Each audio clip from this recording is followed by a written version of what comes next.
Hey everybody, welcome back. My name is Abby. I'm with Fitness is Medicine. Today we're going to do another great workout that you can do in your home. And specifically, you could do this one lying down. You could do it in your bed, you could do it on the floor. I like to provide workouts every now and then for people who may not be able to get up and down very often, or may have a lower body injury, or need something a little bit less. So that you do still have the confidence that you can still move, you can still exercise, you can still do important work, even if you can't do a lot of lower body stuff or a lot of standing things. Okay, so what we're gonna need today is one dumbbell. So you probably have like a medium weight for you, and one TheraBand or exercise band, whatever brand it is, it doesn't matter. And that is it. So let's get started. We're gonna do lats. So your lats are your big muscles in your back, your latissimus dorsi. And it can be hard to work your muscles in your back at home. So I'd like to offer different ways to do that. So what I want you to do is start on your back with your knees bent and your back flat on the ground. We're gonna take this dumbbell in both hands and lower overhead. Bring back up. So keeping those elbows straight the whole way. So your goal is to keep that back flat to the ground. Keep breathing. 6.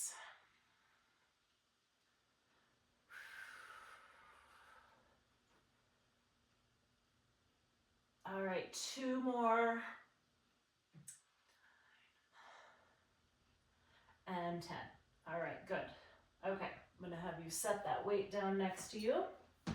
And next we're going to do bridges. So bring your feet in a little bit closer to your hips.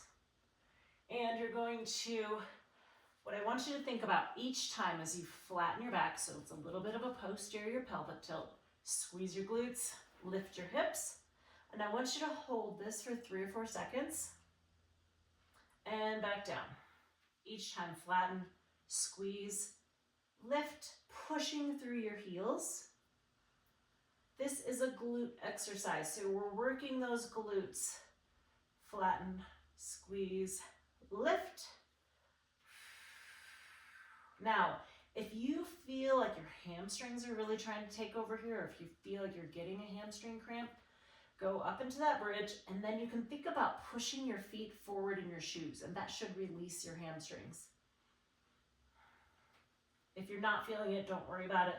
But if you do, sometimes people's hamstrings will want to cramp here, and if that is the case, just push your feet forward in your shoes just a little. You're not going to be able to see much difference, but you will feel it release from those hamstrings. Now, you can keep your hands down next to you for these bridges. That gives you a little more stability. If you happen to have shoulder pain and that's bugging your shoulder, you can just keep your hands on your chest. But this also requires a little bit more stability. So this actually increases the challenge a little. So if you feel like you want to challenge yourself a little bit more, take your arms out of this stability area. Let's do 1 more. And rest, good. Okay, now we're gonna stay in this position and we're gonna do leg lifts. So 1 leg straight, this knee stays bent. I want you to raise up your leg in line with your bent knee and then not quite set it back down.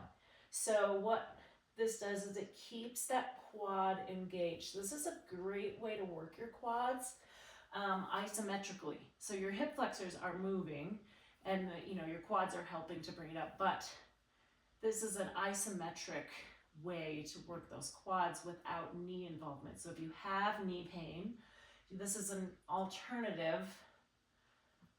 9 and rest, good. And then I also want you to keep it in that range of motion here where your bent knee is and then not quite touching the ground so that that stays engaged. If you lift it all the way up, you'll notice that it gets to relax And if you set it down, it gets to relax as well. So keeping it in that smaller range to keep that muscle engaged throughout the set. Now again, here I want you to think about flattening that back and holding. You're getting some core work that way. Let's do 2 more. And keep breathing. You can just kind of keep breathing normally, or you can focus on breathing, you know, out as you lift and in as you lower, things like that. Okay, next we're going to do a double knee lift. So what I want this time now, again, flatten that back, a little posterior pelvic tilt, engage that core. You're going to lift your knees up like this, and then here, really work on keeping that back flat, don't quite set those feet down.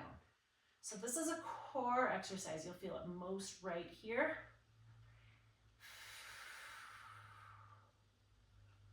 4, keep breathing. It's really important to be able to continue to control your breath as you're doing the core exercises.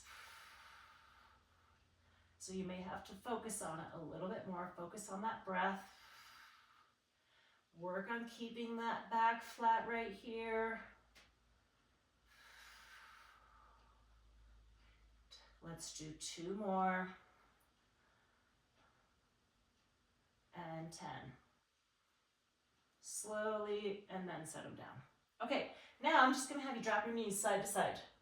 So this one should feel good, but it is also a little bit of torso rotation, some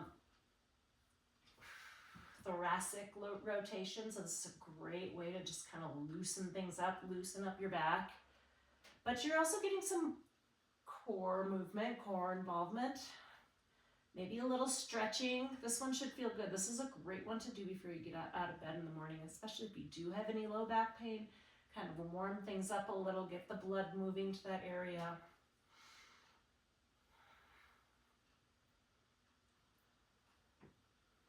All right, last one here.